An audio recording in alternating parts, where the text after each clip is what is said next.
Okay students, तो आगे देखते हैं। तो यहां तक हमें इतना तो समझ में आ गया कि यहाँ पे हमारी कौन कौन सी क्लासेस हैं। तो इस कोड से हमें समझ में आ गया कि हमारे पास कौन कौन सी क्लासेस यूज हो रही हैं। यहाँ पे हमारी 3 क्लासेस यूज हो रही हैं। कौन कौन सी क्लासेस यूज हो रही हैं? 3। System, string. एक सिस्टम क्लास यूज हो रही है हमारे पास, एक स्ट्रिंग क्लास यूज हो रही है हमारे पास, और एक हमारी अपनी hello world class, hello world. Hello world class use हो रही है। ओके, तो अब आगे चलते हैं। अब यहां तक तो समझ में आ गया। अच्छा, अब फिलहाल के लिए इस वाली लाइन को एज इट इज याद कर लो, फिलहाल के लिए, जस्ट जस्ट अभी के लिए। आगे चल के मैं डिफाइन करूंगा कि पब्लिक क्या है, स्टैटिक क्या है, वॉइड क्या है, मेन क्या है। जस्ट फिलहाल के लिए इसको रिमेंबर कर लो। और दूसरी चीज हमें क्या रिमेंबर करने के लिए होती है, एक सेकेंड, लेट मी सी कॉल। ओके, तो फिलहाल के लिए अच्छा, एक चीज जो हमें याद करने के लिए, एक चीज जो हमारे को रिमेंबर रखना है कि कंट्रोल हमारा जो कोड की एग्जीक्यूशन कहां से स्टार्ट होगी, हमारे कोड की execution always starts from inside the main. Execution कहां से स्टार्ट होगी हमारी? हमेशा मेन के अंदर से स्टार्ट होगी। एग्जीक्यूशन कहां से स्टार्ट होगी? हमेशा मेन में से। मतलब एग्जीक्यूशन हमेशा यहां से स्टार्ट होगी। अगर मैं यहाँ पे कोई कोड लिखूं तो क्या एग्जीक्यूशन स्टार्ट होगी? लेट्स से मैं ये system.out.println यहाँ से कट करके, सॉरी यहाँ पे भी लिखा रहने देते हैं, और यहाँ पे पेस्ट कर देता हूँ। तो क्या, अब मुझे बताओ, क्या ये लाइन चलेगी हमारी? कभी भी नहीं चलेगी। क्यों? क्योंकि नहीं चली एग्जीक्यूशन हमेशा कहाँ से स्टार्ट होगी? मेन के अंदर। मेन से। एग्जीक्यूशन कोड हमारा सिर्फ वही चलेगा जो मेन के अंदर होगा। मेन के बाहर वाला कोड कभी भी एग्जीक्यूट नहीं होगा। ये मैं अभी के लिए बोल रहा हूँ। हो सकता है मैं बाद में जाके अपने सेंटेंस चेंज कर दूं, हो सकता है बाद में जाके मैं अपनी स्टेटमेंट चेंज करूं, बट जब मैं चेंज करूंगा तो माइनर चेंज करूंगा, और मैं डिटेल में बताऊंगा कि मैंने क्या चेंज किया। फिलहाल के लिए बस इतना समझ लो कि सिर्फ जितना भी कोड एग्जीक्यूट होगा, कहां से एग्जीक्यूट होगा? मेन के अंदर से एग्जीक्यूट होगा। सर आवाज कट रही है आपकी। आवाज अब मेरी सही है? हाँ सर अब सही। कोड की एग्जीक्यूशन कहां से स्टार्ट होती है? हमेशा मेन मेथड के अंदर से। मेन मेथड के अंदर से कोड की एग्जीक्यूशन स्टार्ट होती है।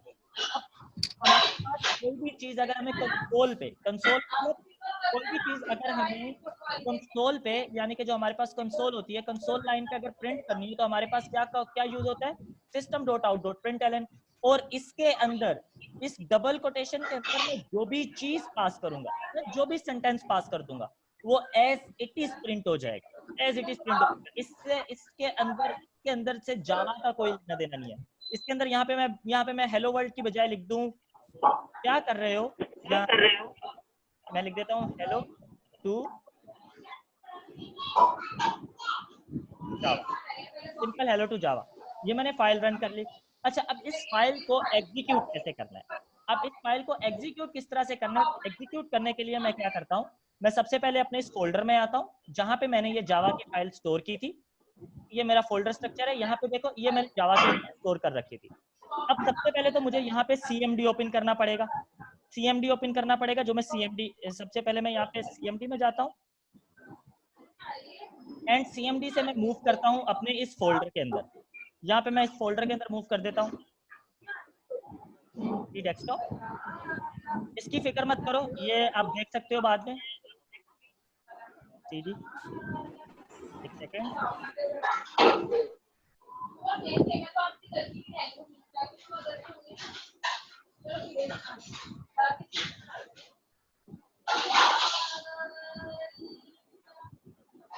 ओके, अब सर देखो, अगर नेटबीन्स इस्तेमाल करें इसको नेटबीन्स, रन करने के लिए। देखो नेटबीन्स इस्तेमाल कर सकते हो, मैं ये नहीं कह रहा हूँ नहीं कर सकते, नेटबीन्स इस्तेमाल कर सकते हो।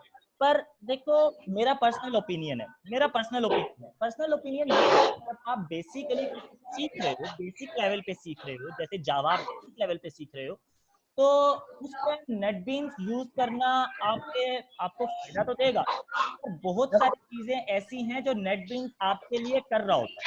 नेटबीन्स आपके लिए कर रहा होता है, जैसे जावा की कमांड होती है, जावा को कंपाइल करने की कमांड होती है, और अलग अलग कमांड्स होती हैं, वो नेटबीन्स आपके लिए कर रहा है। अगर आप नेटबीन्स के सहारे अगर वो करते रहोगे, तो आपको तो वो कभी भी नहीं पता चलेगा कि नेटबीन्स वो अंडर द हुड क्या क्या चीजें कर रहा है। क्या आपको पता चलेगा नेटबीन्स रन करने के लिए कौन सी फाइल चला रहा है, क्या चीज कर रहा है, क्या नहीं कर रहा, वो पता चलेगा? क्योंकि वहां पे तो हम बटन बटन क्लिक करने पे चीजें चला रहे हैं। ओके सर बोलो। सर ये जो आप लोगों को क्या बोला था कि जैसे ही जावा का कोड कंपाइल होता है, का कोड कंपाइल करता हूं मैं इसकी जरा, तो ये कंपाइलर मुझे क्या क्या क्रिएट करके देगा? यहाँ पर कंपाइलर मुझे जावा की फाइल से क्या क्रिएट करके देगा? Byte code byte code create करके देगा। एग्जैक्टली। बाइट कोड की एक्सटेंशन क्या होगी? डॉट क्लास एक्सटेंशन होगी। एग्जैक्टली। बाइट कोड की एक्सटेंशन होगी डॉट क्लास फाइल। अब जैसे ही मैं यहाँ पे देखो, अब मैं जैसे इस फाइल को रन करता हूँ,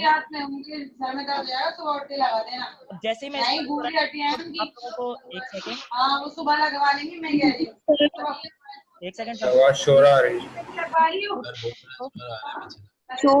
ओके। तो अब जैसे ही मैं इस फाइल को रन करूंगा तो मैं आप लोगों को दिखाऊंगा, आप लोग देखना कि यहाँ पे साथ ही साथ मेरी डॉट क्लास फाइल भी किस तरह से क्रिएट होती है।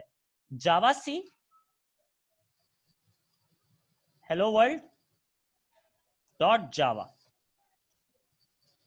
अब जैसे ही मैं इसको एंटर करूंगा, यहां पर ही मेरी लेट्स सी वेट, हाँ क्रिएट हो गई। अब देखो यहां पे मेरी डॉट क्लास फाइल क्रिएट हो गई, यहां पे मेरी डॉट क्लास फाइल क्रिएट हो गई। अब इस डॉट क्लास फाइल के अंदर क्या कोड होगा? बाइट कोड है। अगर मैं आपको बोलूं कि इस डॉट क्लास फाइल को जरा ओपन करके देखें, लेट शो कर देता हूं आप लोगों को ओपन करवा के कि बाइट कोड में क्या है। ये देखो, ये बाइट कोड में लिखा हुआ है, ये कुछ इस तरह से लिखा हुआ है। तो ये कोई भी ऑपरेटिंग सिस्टम नहीं समझ सकता, ना कोई ऑपरेटिंग सिस्टम समझ सकता है, ना हम समझ सकते हैं। बट इसे कौन समझ सकता है? JVM समझ सकता है, हम नहीं समझ सकते। तो अब वो चाहे वो JVM अब भली मैक ओएस पे पड़ा हो, लिनक्स पर पड़ा हो, उबंटू पर पड़ा हो, और चाहे किसी भी ऑपरेटिंग सिस्टम पर पड़ा हो, वो JVM इस क्लास फाइल को समझ सकता है। तो अब इस फाइल को अगर अब मुझे रन करना है, अगर इसी फाइल को अब मुझे रन करना है, तो अब रन करने के लिए मुझे क्या करना पड़ेगा? रन करने के लिए मुझे यहाँ पे अब देना पड़ेगा जावा, मतलब अब कंपाइल करो, और कंपाइल नहीं सॉरी रन करो, अब सी नहीं देना। और अब मुझे यहाँ पे अपनी क्लास फाइल का सिर्फ नाम देना है। क्लास फाइल का क्या देना है? सिर्फ और सिर्फ नाम देना है, एक्सटेंशन देने की नीड नहीं है। जैसे यहाँ पर अब देखो मैंने क्या बोला, मैंने बोला जावा मतलब रन करो, और हेलो डॉट वर्ल्ड को, किसको रन करो? हेलो डॉट वर्ल्ड को। यहाँ पे अब मैंने कोई डॉट क्लास फाइल नहीं दी, डॉट जावा नहीं दिया, एक्सटेंशन नहीं दिया। अब ये जावा क्या उठाएगा?